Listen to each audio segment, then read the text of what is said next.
जय Hind and hello guys, स्वागत है आपका आपके अपने YouTube चैनल ज्ञानदे होस्ट में। और इस वीडियो में मैं आपको बताने वाला हूं DSSB jail warder and other post online form 2025 के बारे में कि कैसे आपको ये फॉर्म फिलअप करना है। गाइस वैसे तो मैं इसके फॉर्म फिलअप की वीडियो ऑलरेडी बना चुका हूं, बट मैं यहां पर आपको बता दूं कि जब मैं किसी वैकेंसी के बारे में आपको अपडेट करता हूँ तो लगातार जब तक उसकी लास्ट डेट नहीं निकल जाती आपको मैं अपडेट करते रहता हूँ। जो भी उसमें इशूज़ आते हैं, प्रॉब्लम आती है, उन सभी के सॉल्यूशन के साथ में। क्योंकि अगर मैं कमेंट के माध्यम से आपको आंसर करके चीज़ें एक्सप्लेन करूं तो वहां पर आपको समझ में नहीं आता है, अच्छे से आप नहीं समझ पाते, इसलिए वीडियो ही बनाना पड़ता है ताकि आप लोग अच्छे से देखें, समझें और फिर अपना फॉर्म भरें ताकि आपसे कोई मिस्टेक न हो। क्योंकि इतने टाइम के बाद वैकेंसी आती है और ऐसे में अगर आपकी किसी गलती की वजह से आपका फॉर्म रिजेक्ट हो जाए तो फिर आपको बहुत पछतावा होता है। और मैं नहीं चाहता कि ऐसा एक भी कैंडिडेट हो जिससे फॉर्म भी भर ले, फीस भी जमा कर दे और उसके बाद भी कोई गलती कर दे और फिर फॉर्म रिजेक्ट हो जाए। क्योंकि फिर वो एक पश्चाताप का टाइम ऐसा बीतता है, वो वही जानता है, कोई और इस चीज़ को नहीं समझ सकता। इसलिए स्पेशल वीडियो आपके लिए बनाई जा रही है, आपको वीडियो को पूरा देखना है। यहाँ पर आपको बहुत ही अच्छे से बताया जाएगा कि आपको जेल वार्डर की पोस्ट पर कैसे अप्लाई करना है, और अगर आप अदर पोस्ट पर अप्लाई करना चाहते हैं यानी कि मल्टीपल पोस्ट पर, तो आप वो भी कर सकते हैं। बस आपके पास उस पोस्ट पर अप्लाई करने वाली क्वालिफिकेशन होनी चाहिए। अब आपको वीडियो को पूरा देखना है, मैं यहाँ पर सभी चीज़ें बहुत ही अच्छे से एक्सप्लेन करने वाला हूँ, फोटो साइन से लेकर अन्य डिटेल्स तक। तो चलिए अब शुरू करते हैं। अगर आपने अभी तक वीडियो को लाइक शेयर नहीं किया हो तो कर देना और चैनल को सब्सक्राइब करके बेल आइकन ऑन कर लेना।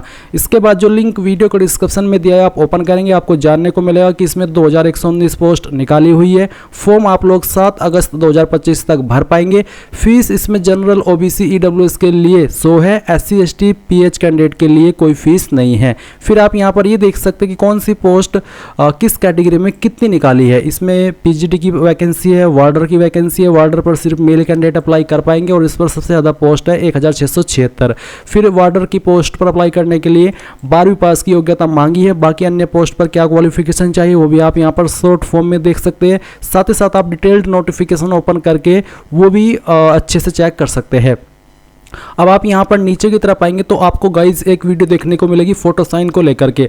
अगर आपको इस वीडियो में आगे चल करके फोटो साइन करने में कोई भी इशू आ रहा है, ब्लर हो रहा है, या फिर आपका जो पोस्ट कार्ड साइज का फोटो आपसे नहीं बन रहा है, इशू आ रहा है, आपको नहीं पता कि आप फ़ोन से अगर फॉर्म को भर रहे हैं तो आपको कैसे बनाना है, तो ये वीडियो जरूर वॉच कर लेना। इसमें मैंने बहुत ही अच्छे से स्टेप बाय स्टेप बताया है, चाहे आप फॉर्म मोबाइल से भर रहे हैं या कंप्यूटर से, आपको सभी चीज़ें समझ में आ जाएगी और आप घर बैठे आसानी से प्रोसेस फॉलो कर पाएंगे। इसके अलावा गाइज मैंने यहाँ पर जो जेल वार्डर का सिलेबस है उसको लेकर के भी वीडियो बनाई हुई है। एंड गाइज मैंने अगर आपको PGT की पोस्ट पर मेनली अप्लाई करना है तो उस पर कैसे अप्लाई होगा, क्या क्वालिफिकेशन की जानकारी चाहिए, कैसे भरनी होगी वो बताया है। और अगर आप मल्टीपल पोस्ट पर अप्लाई करना चाहते हैं जैसे कि असिस्टेंट टेक्नीशियन की वैकेंसी है तो भी आप इस वीडियो को चेकआउट कर सकते हैं। अब ये सभी इन्फॉर्मेशन चेक करने के बाद अगर आप अभी मेनली जेल वार्डर की पोस्ट पर अप्लाई कर रहे हैं तो आपको कैसे अप्लाई करना है उसके बारे में जानकारी जान लीजिए। तो अब आप क्या करेंगे, आपको इंपॉर्टेंट लिंक के सेक्शन से अप्लाई ऑनलाइन लिंक ओपन करना है। देन आपके सामने वेबसाइट आ जाएगी जहां से आपको फॉर्म भरना होगा। अब यहां पर आने के बाद में मैं आपको बता दूं कि अगर आपने इस वेबसाइट का इस्तेमाल करके पिछले 3-4 साल के अंदर कोई भी फॉर्म भरा है तो आपका अकाउंट या फिर कह लीजिए कि आपका रजिस्ट्रेशन इसके ऊपर होकर के रखा है। आप डायरेक्टली यहां पर क्लिक टू साइन इन के ऊपर क्लिक करके लॉगिन होकर के फॉर्म भर लेंगे। तो चलिए कैसे आप साइन इन होंगे पहले आप यही जान लीजिए। जैसे ही आप क्लिक टू साइन इन के ऊपर क्लिक करेंगे आपको आपकी डेट ऑफ बर्थ यहाँ पर सेलेक्ट करनी होगी, यानी कि अपनी एंटर करनी होगी, पहले डे फिर मंथ और उसके बाद में ईयर। फिर आपका 10th का रोल नंबर यहाँ पर डालना होगा, 10th का पासिंग ईयर आपको सेलेक्ट करना होगा। पासवर्ड आपने क्या बनाया था रजिस्ट्रेशन करते समय वो पासवर्ड आप यहाँ पर डालेंगे, ये विजुअल कोड डालेंगे और साइन इन के ऊपर क्लिक करके साइन इन हो जाएंगे। अब बहुत सारे कैंडिडेट ऐसे होंगे जो कि इसमें रजिस्ट्रेशन तो करके रखे हैं बट अपना पासवर्ड भूल चुके हैं, तो वो कैसे उसको रिकवर करेंगे वो भी जान लीजिए। आपको फॉरगेट पासवर्ड के ऊपर क्लिक करना है। फिर यहाँ पर आपको आपकी डेट ऑफ बर्थ एंटर करनी है, पहले डे फिर मंथ और उसके बाद में ईयर, फिर 10th का रोल नंबर और उसके बाद में 10th का पासिंग ईयर आप यहाँ पर सेलेक्ट करेंगे। और फिर get OTP on your registered mobile number email to reset password.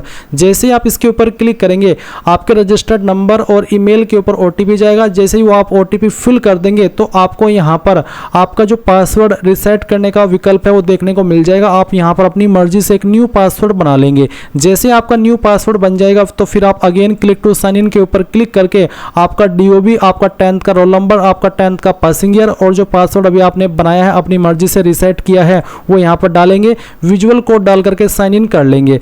पर गाइज अगर आप इस वेबसाइट का इस्तेमाल करके अभी कोई भी फॉर्म नहीं भरे, पहली बार इस वेबसाइट का इस्तेमाल करके इस भर्ती में अप्लाई कर रहे हैं तो आपको इसमें रजिस्ट्रेशन करना होगा। तो इसके लिए गाइज आप क्या करेंगे, आपको क्लिक फॉर न्यू रजिस्ट्रेशन इसके ऊपर क्लिक करना है। अब गाइज आपके सामने यहाँ पर इस तरह का इंटरफेस आएगा जहां पर सबसे पहले आपको आपका नाम एंटर करना है और ये जो नाम आप यहाँ पर एंटर कर रहे हैं ये आपको 10th के सर्टिफिकेट के अकॉर्डिंग एंटर करना है। फिर आपको आपके नाम को दोबारा डाल करके वेरीफाई करना है। इसके बाद में जो भी आपकी DOB है वो आपको 10th के सर्टिफिकेट के अकॉर्डिंग यहाँ पर सिलेक्ट करनी होगी। पहले आपको आपका ईयर, फिर इसके बाद में आपका मंथ और उसके बाद में डे, एंड देन आपको इसको दोबारा सिलेक्ट करके यहाँ पर वेरीफाई करना है। फिर आप यहाँ पर 10th का रोल नंबर डालेंगे, 10th के रोल नंबर को दोबारा डाल करके वेरीफाई कर देंगे। 10th आपने किस साल के अंदर पास कर ली थी वो साल सेलेक्ट करेंगे, उसको दोबारा सेलेक्ट करके आप यहाँ पर वेरीफाई कर देंगे। फिर आपको आपका जेंडर सेलेक्ट करना है, उसके बाद में जेंडर को दोबारा सेलेक्ट करके वेरीफाई करना है। नेशनलिटी आपकी यहाँ पर इंडियन रहेगी। इसके बाद आप यहाँ पर आपका फादर नेम एंटर करेंगे, फादर नेम को दोबारा डाल करके वेरीफाई करेंगे। मदर नेम डालेंगे, मदर नेम को दोबारा डाल करके वेरीफाई करेंगे। स्पाउस नेम के अंदर अगर आपकी शादी हो चुकी है तो आप आपके पति या फिर पत्नी का नाम डालेंगे और उसको दोबारा डाल करके वेरीफाई कर देंगे। फिर आप यहाँ पर मोबाइल नंबर डालेंगे, 10 डिजिट का, कोई 0 या फिर 91 लगाने की आपको जरूरत नहीं है, सिंपल 10 डिजिट का नंबर डालिए, उसको दोबारा डाल करके वेरीफाई कीजिए। अपनी ईमेल डालिए, ईमेल आईडी को दोबारा डाल करके वेरीफाई कीजिए और उसके बाद गेट OTP पर क्लिक कीजिए। देन आपकी ईमेल और नंबर दोनों पर OTP जाएंगे। आपको यहाँ पर पहले मोबाइल वाला फिर ईमेल वाला OTP डाल करके वेरीफाई कर देना है। उसके बाद आइडेंटिटी प्रूफ डिटेल में कुछ और जानकारी आपको देनी है, जैसे कि यहाँ पर पूछा है do you want to give Aadhaar as an ID proof. अगर आप आधार ID प्रूफ के रूप में देना चाहते तो आप यस करके आपका आधार नंबर डालिए, उसको दोबारा डाल करके वेरीफाई कीजिए। जो नाम आपका आधार कार्ड के अंदर है वही नाम आप यहाँ पर लिखिए, उसको दोबारा डाल करके वेरीफाई कीजिए। उसके बाद में गाइज आप यहाँ पर एक पासवर्ड बनाएंगे। पासवर्ड आपको कैसा बनाना है वो आप यहाँ पर देख लीजिए। आपको यहाँ पर पासवर्ड में कम से कम एक स्मॉल लेटर, एक कैपिटल लेटर और फिर इसके अलावा आपको स्पेशल कैरेक्टर का इस्तेमाल करना है और साथ ही आपको डिजिट का इस्तेमाल करना है। तो कुछ इस तरह का पासवर्ड आप बना लेंगे, उसको दोबारा डाल करके वेरीफाई करेंगे, यहाँ पर टिक करेंगे और फिर इसके बाद में टिक करके आप यहाँ पर जो भी जानकारी भरी है पहले तो प्रीव्यू के ऊपर क्लिक करके उसको वेरीफाई कर ले। जब आपको लगे कि यहाँ सभी जानकारी सही है तो फिर आप यहाँ पर आई हैव इसके ऊपर टिक करके सबमिट पर जैसे ही क्लिक करेंगे तो आपका रजिस्ट्रेशन हो जाएगा और रजिस्ट्रेशन होने के बाद में गाइज आपको आपकी पूरी जानकारी आपकी डिस्प्ले पर देखने को मिलेगी। इसके बाद गाइज आप अगेन होम पेज पर आ जाएंगे, इसी वाले पर जो कि आप वीडियो में देख सकते हैं। और अब आपको यहाँ पर क्योंकि आपने अभी इसमें रजिस्ट्रेशन किया है तो आपको इसमें साइन इन होना है, तो आप क्लिक टू साइन इन इसके ऊपर क्लिक करेंगे एंड देन यहाँ पर जो आपका डेट ऑफ बर्थ अभी आपने रजिस्ट्रेशन करते समय भरा था तो वो डेट ऑफ बर्थ आप यहाँ पर सेलेक्ट कर लेंगे, पहले डे फिर आपका मंथ और जो भी ईयर है वो भी आप यहाँ पर डाल देंगे। 10th का रोल नंबर यहाँ पर डालेंगे, 10th का पासिंग ईयर आप सेलेक्ट कर लेंगे और जो पासवर्ड अभी आपने रजिस्ट्रेशन करते समय बनाया वो पासवर्ड आप यहाँ पर डालेंगे। ये विजुअल कोड फिल करेंगे और फिर आपको साइन इन इसके ऊपर क्लिक करना है। इसके बाद में गाइज आप यहाँ पर लॉगिन हो जाएंगे और लॉगिन हो जाने के बाद में आपको अप्लाई फॉर न्यू एप्लीकेशन इसके ऊपर क्लिक करना है और इसके ऊपर क्लिक करने के बाद आप यहाँ पर सभी वैकेंसीज देख सकते हैं जो कि यहाँ पर इस भर्ती के अंदर निकाली गई है। अगर आप यहाँ पर वार्डर की पोस्ट यानी कि जेल वार्डर की पोस्ट पर अप्लाई कर रहे हैं तो आपको यहाँ पर 15/25 ये वाली जो पोस्ट है वो देखने को मिलेगी, ये आपकी वार्डर की पोस्ट है। तो आप अप्लाई नाउ के ऊपर क्लिक कर दीजिए। इसके बाद आप ऊपर की तरफ आपकी इन्फॉर्मेशन वो वाली देखेंगे जो कि आपने इसमें रजिस्ट्रेशन करते समय भरी थी और कुछ इन्फॉर्मेशन अभी आपको यहाँ पर भरनी है, जैसे कि यहाँ पर है प्रेजेंट एड्रेस। तो जो आपका प्रेजेंट एड्रेस है पूरा एड्रेस आप इस ऊपर वाले बॉक्स में भर देना और फिर जो आपका पिन कोड है वो आपको यहाँ पर नीचे डाल देना है। फिर एक लाइन है इफ सेम चेक, आपको सामने देखने को मिल रहा है परमानेंट एड्रेस और आपको इफ सेम चेक का मतलब है कि अगर आपका प्रेजेंट एड्रेस और परमानेंट एड्रेस सेम है, अलग अलग नहीं है, तो आप इसके ऊपर टिक कर देना। फिर जो एड्रेस आपने प्रेजेंट एड्रेस में भरा वो ऑटोमेटिकली परमानेंट एड्रेस में आ जाएगा। पर अगर आपका प्रेजेंट एड्रेस और परमानेंट एड्रेस अलग अलग है तो अनटिक रहने दे और अलग से अपना परमानेंट एड्रेस फिल कर दे। फिर आएगी कैटेगरी, तो यहाँ पर है general, OBC, SC, ST, EWS। अगर आप OBC है तो आप OBC सिलेक्ट करेंगे और OBC सिलेक्ट करने के बाद में यहाँ पर आप देखेंगे OBC दिल्ली या फिर OBC आउटसाइड दिल्ली।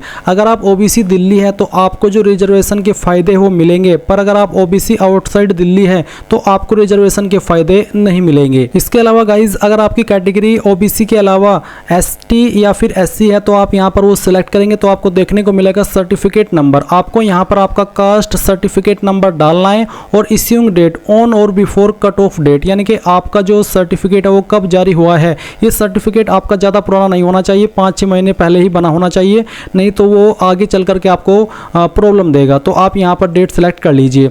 उसके बाद में सर्टिफिकेट इश्यूइंग स्टेट, कौन सी स्टेट से आपका सर्टिफिकेट जारी हुआ है वो स्टेट आपको यहाँ पर सेलेक्ट कर लेनी है। और गाइज ये जो आपकी एससी एसटी कैटेगरी है इसमें भी सेम कंडीशन रखी गई है। अगर आप आउटसाइड दिल्ली एसटी या एससी है तो आपको रिजर्वेशन का फ़ायदा नहीं मिलेगा। जो दिल्ली के हैं एसटी एससी या फिर ओबीसी उन्हीं को रिजर्वेशन का फ़ायदा मिलेगा। इसके बाद आप यहाँ पर देखेंगे सर्टिफिकेट इश्यूइंग अथॉरिटी, यानी कि आपका सर्टिफिकेट किस अथॉरिटी ने जारी किया है। ये सर्टिफिकेट जनरली तहसीलदार, नायब तहसीलदार, सीओ, मजिस्ट्रेट इन पोस्ट के अधिकारी द्वारा जारी किया जाता है। आपको आपका सर्टिफिकेट चेक करना है, जहाँ पर उसमें सक्षम अधिकारी लिखा होता है और नीचे की तरफ राइट साइड में मोहर लगी हुई होती है, वहीं पर सक्षम अधिकारी के बाद में उस पोस्ट का नाम लिखा होता है जिस पोस्ट के अधिकारी ने उसको जारी किया है। तो वहाँ पर जो भी लिखा है वही आप यहाँ पर लिख दीजिएगा। उसके बाद में आप यहाँ पर देखेंगे सब कैटेगरी, अगर आपकी इनमें से कोई सब कैटेगरी है जैसे कि departmental candidate, government servant, ex serviceman, meritorious sports person, तो आप उसको टिक कर दें, नहीं तो अनटिक रहने दें। फिर आप यहाँ पर देखेंगे physical standard required for the post. अगर आप वार्डर की पोस्ट पर अप्लाई कर रहे हैं तो उस पर फिजिकल स्टैंडर्ड ये वाला रिक्वायर्ड है, जहाँ पर लोअर लिमिट आपकी कम से कम हाइट की 170 सेंटीमीटर होनी चाहिए। 5 सेंटीमीटर की छूट एससी एसटी को मिल जाएगी और इसमें सिर्फ एसटी को मिलेगी। लोअर लिमिट यहाँ पर चेस्ट की कितनी रखी है वो आप देख सकते हैं और जो छूट है वो कितनी मिलेगी वो भी आप चेक कर सकते हैं। यहाँ पर है I am eligible and availing relaxation in the physical standard for hill area.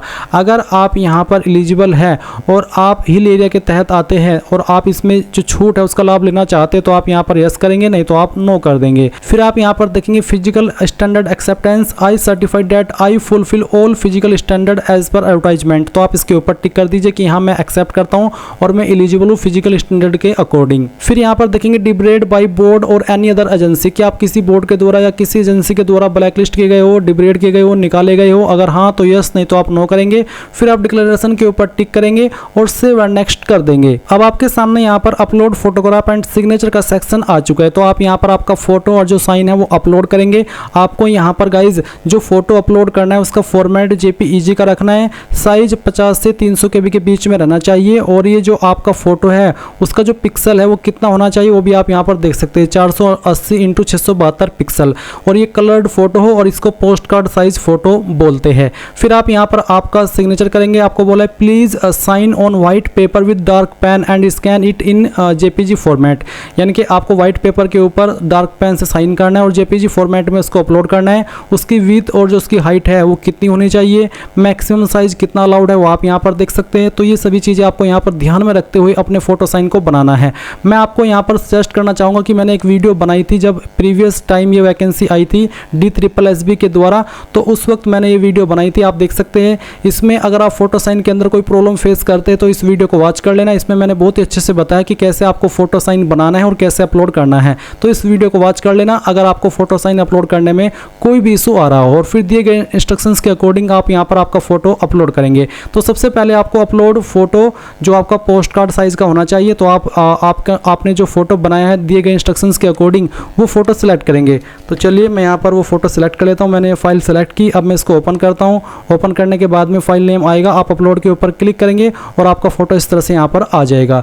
फिर आप यहाँ पर आपका साइन अपलोड करेंगे, जो कि गाइज आपको मैंने पहले ही बताया कि कितने साइज के अंदर होना चाहिए और किस तरह से आपको इसको करना है। तो आप चूज फाइल के ऊपर क्लिक कीजिए और आपका साइन सेलेक्ट कर लीजिए। सिग्नेचर की फाइल सेलेक्ट करने के बाद में आप यहाँ पर जैसे ही अपलोड के ऊपर क्लिक करेंगे तो आपका सिग्नेचर यहाँ पर आ जाएगा। फिर आ जाएगा अपलोड लेफ्ट थंब इंप्रेशन, यानी कि बाएं अंगूठे का निशान आपको अपलोड करना है। तो आप चूज फाइल के ऊपर क्लिक कीजिए और जहाँ पर भी आपका लेफ्ट थंब इंप्रेशन है वो आपको सेलेक्ट करना है। तो यहाँ पर आपको काफ़ी सारे इस तरह से मैं अपनी जो मेरे इमेजेस अवेलेबल है वो दिखा रहा हूँ, आप यहाँ पर देख लीजिएगा कि मैंने उसको कितना साइज दिया है। तो आप यहाँ पर इस तरह से इसको चेक कर लीजिए। तो गाइज मैं ये फाइल सेलेक्ट कर लेता हूँ। आप देख सकते हैं, अगर आपको दिखाई दे रहा है, मैंने इसका डायमेंशन रखा है 110x140 और साइज 10.4 KB है। तो मैं इसको सिलेक्ट करके ओपन करता हूँ, फिर मैं अपलोड के ऊपर क्लिक करता हूँ। तो आप देख सकते हैं कि यहाँ पर जो लेफ्ट थंब इंप्रेशन है वो आ चुका है। फिर आपको राइट थंब इंप्रेशन अपलोड करना है। इसका साइज फॉर्मेट भी सेम रखा है। तो आप फाइल सेलेक्ट करेंगे, ओपन करेंगे और अपलोड के ऊपर क्लिक करके इसको भी अपलोड कर देंगे। तो इस तरह से आपके सभी जो डॉक्यूमेंट्स है, फोटो है, वो अपलोड हो जाएंगे। अब आप नेक्स्ट के ऊपर क्लिक करिएगा। नेक्स्ट के ऊपर क्लिक करने के बाद में यहाँ पर जिस भी पोस्ट पर आप अप्लाई कर रहे हैं उसकी क्वालिफिकेशन आ जाएगी। मैं जेल वार्डर पर अप्लाई कर रहा हूँ, तो यहाँ पर 12th पास मांगी है, मैं इसको टिक करता हूँ। फिर यहाँ पर आप क्या करेंगे, इसमें 12 सेलेक्ट कर लेंगे। इसके बाद आप डिसिप्लिन में सेलेक्ट करेंगे। फिर यहाँ पर आएगा परसेंटेज अप टू 2 डेसिमल, यानी कि आपको आपकी परसेंटेज पॉइंट के साथ में एंटर करनी है, यानी कि पॉइंट भी आपको लिखने होंगे। फिर कौन सी स्टेट से आपने आपकी 12वीं की है वो आपको सिलेक्ट कर लेनी है। फिर किस बोर्ड के द्वारा की है, अगर आपका बोर्ड यहाँ पर है तो सिलेक्ट कर ले, नहीं तो आपको यहाँ पर अदर्स का ऑप्शन सेलेक्ट कर लेना है। उसके बाद में खुद से आपका जो भी बोर्ड था 12वीं का, वो बोर्ड यहाँ पर लिख देना है। फिर आएगा आपका पासिंग मंथ और ईयर। तो आपको यहाँ पर इस तरह से मंथ सेलेक्ट कर लेना है और फिर यहाँ पर जो भी ईयर है वो भी आपको सिलेक्ट करना होगा। और उसके बाद गाइज आप यहाँ पर नीचे इसमें देख सकते हैं इंसर्ट। तो आप इंसर्ट के ऊपर क्लिक करेंगे, उसके बाद ये जानकारी आपकी यहाँ पर ऐड हो जाएगी।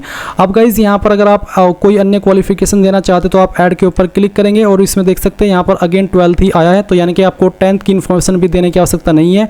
अब आप यहाँ पर इसी जानकारी को सेव कर दीजिए। तो आप do you want to finally save, इसके ऊपर क्लिक करके यहाँ से ओके कर दीजिए। ये क्वालिफिकेशन आपकी सेव हो चुकी है। अब आप यहाँ पर नीचे नेक्स्ट के ऊपर क्लिक करिएगा। नेक्स्ट के ऊपर क्लिक करने के बाद आपके सामने आपके फॉर्म का प्रीव्यू आ चुका है। जो भी जानकारी आपने भरी वो आपके सामने है। सभी जानकारी को यहाँ पर चेक करते हुए इनके ऊपर टिक कर दीजिए।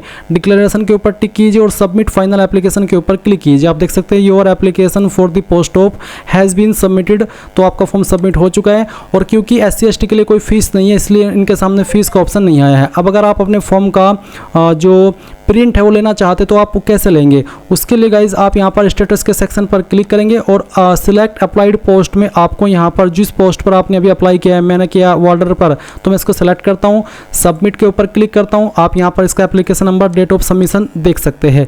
इसी के साथ यहाँ पर गाइज आता है सबमिट फाइनल एप्लीकेशन का ऑप्शन है।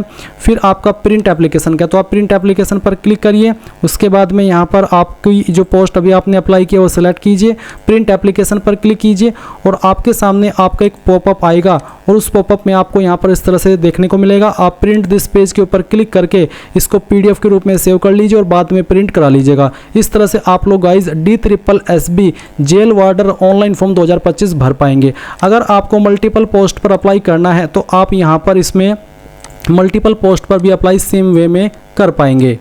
तो गाइज ये थी आपकी कंप्लीट इन्फॉर्मेशन। आई होप आपको जानकारी पसंद आई होगी। कोई सवाल डाउट रह गया हो तो कमेंट के माध्यम से पूछ लेना। Thanks for watching. जय हिंद।